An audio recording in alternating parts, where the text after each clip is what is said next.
To make this delicious almond flour pancakes, you will need 1 cup of almond flour, 1/4 cup of water, 2 eggs, 1 tablespoon of maple syrup, and pinch of salt.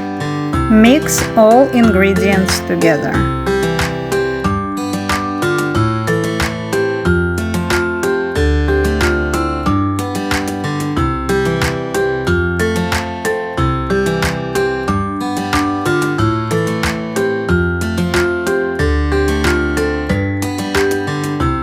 Grease the fryer pan with a little bit of oil. Start baking your pancakes on a medium heat.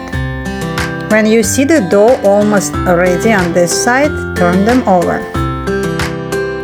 They will need about 3 minutes on each side to cook.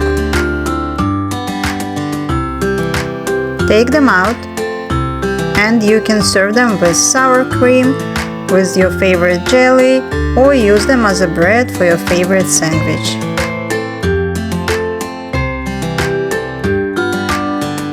Below this video I will leave the link to another delicious type of pancakes based on buttermilk. And also try to make milk base pancakes. The link is also below this video.